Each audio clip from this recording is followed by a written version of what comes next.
In orthopedics, let's discuss the injuries around elbow.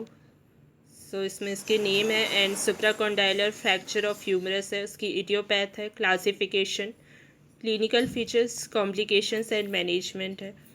So injuries around the elbow में first है supracondylar fracture humerus, then fracture lateral condyle humerus, third intercondylar fracture of humerus, then fourth है fracture of medial condyle of humerus, then fifth है dislocation of elbow joint, then sixth terrible triad of elbow, seventh pulled elbow, and eighth fracture oligoclonal process, and ninth fracture head of radius, then 10th है fracture of neck of radius, then 11th है fracture of capitulum. तो ये सारी injuries हो सकती है around the elbow.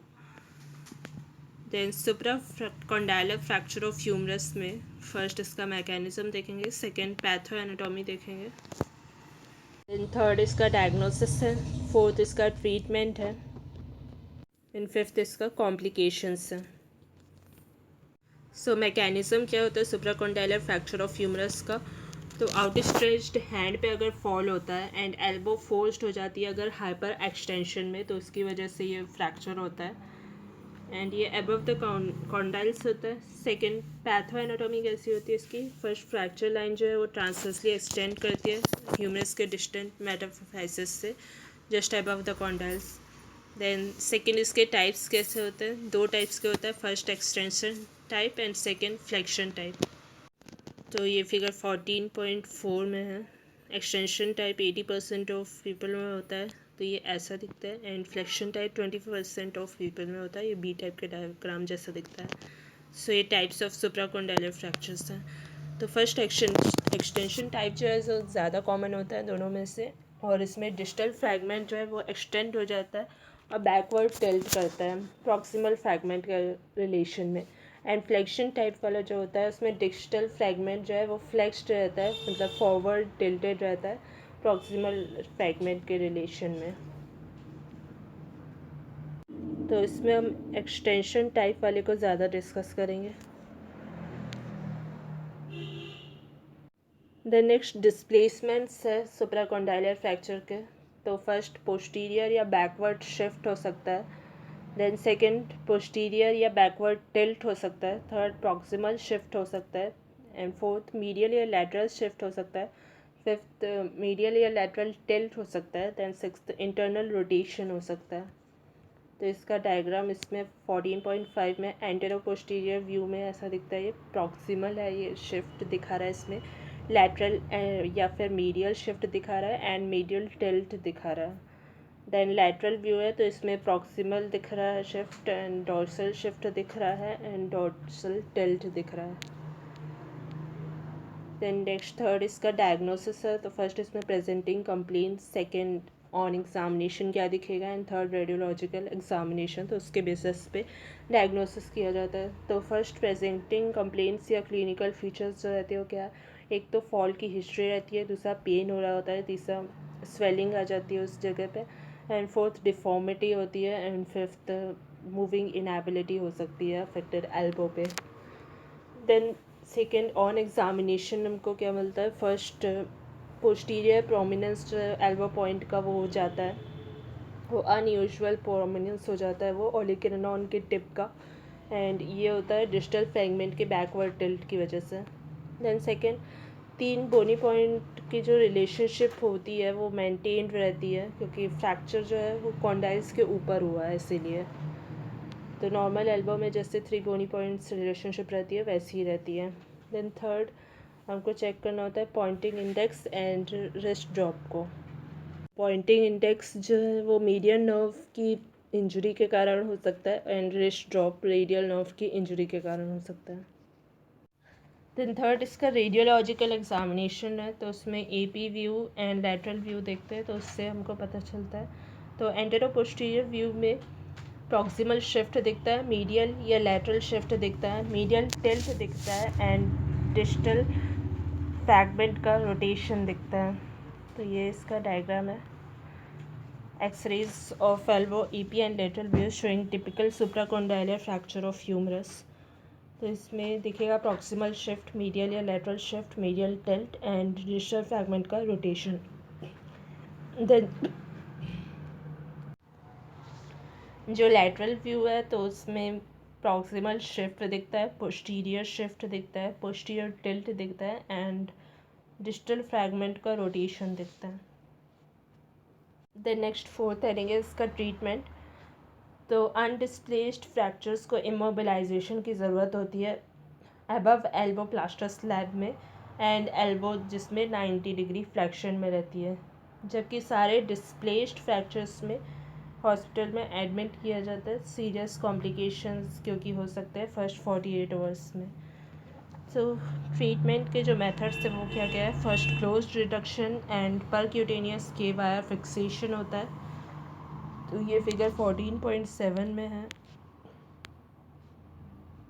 ये इसके स्टेप्स है, फर्स्ट ट्रैक्शन है, then second flexion in traction है, then third push with thumb है। तो steps in the reduction of supracondylar fracture है ये। तो technique of closed reduction of supracondylar fracture में फर्स्ट आएगा traction with elbow at 30 to 40 degree of flexion, then second flexion in traction आएगा and third pressure over olecranon आएगा।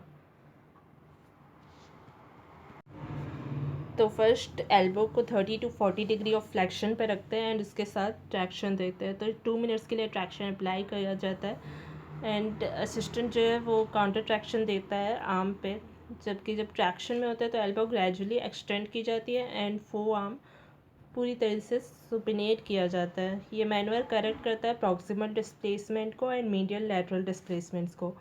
तो अगर ज़रूरत होती है तो एल्बो के कैरिंग एंगल को करेक्ट कर दिया जाता है इसी स्टेज पे। देन फ्लेक्शन इन ट्रैक्शन होता है, तो इसमें क्या करते हैं कि एक हैंड मेंटेन करता है ट्रैक्शन, तो ये वाला फ्लेक्शन इन ट्रैक्शन दिखा रहा है।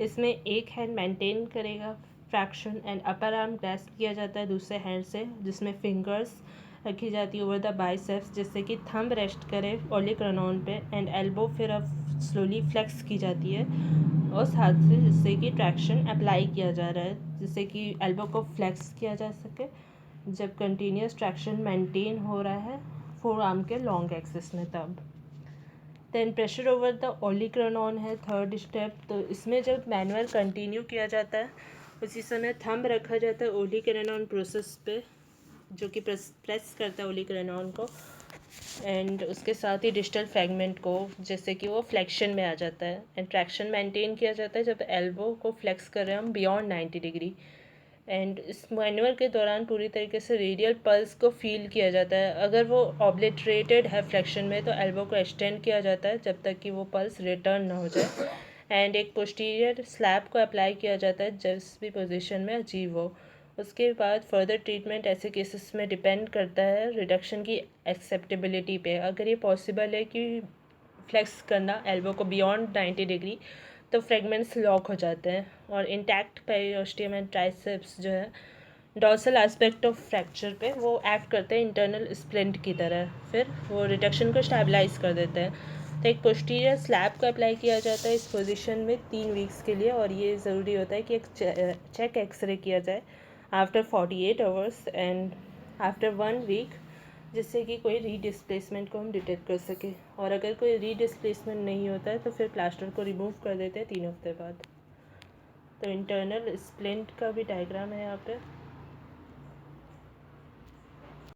ये इंटरनल स्प्लिंट का डायग्राम है। देन सेकेंड जो मेथड होता है ट्रीटमेंट का वो ओपन रिडक्शन एंड के वाई फिक्सेशन होता है। इसमें क्या होता है कि कुछ केसेस में गुड पोजीशन अचीव करना पॉसिबल नहीं हो पाता है क्लोज मेथड से, इसलिए फ्रैक्चर रीडिस्प्लेस हो जाता है रिडक्शन के बाद। तो ऐसे केसेस में ओपन रिडक्शन और के वाई फिक्सेशन की ज़रूरत होती है और ये फर्स्ट लाइन ऑफ ट्रीटमेंट में भी किया जाता है कुछ ओपन फ्रैक्चर्स में, जिसमें कि एक्सप्लोरेशन की ज़रूरत होती है ब्रैकियल आर्टरी की सस्पेक्टेड इंजरी के केस में।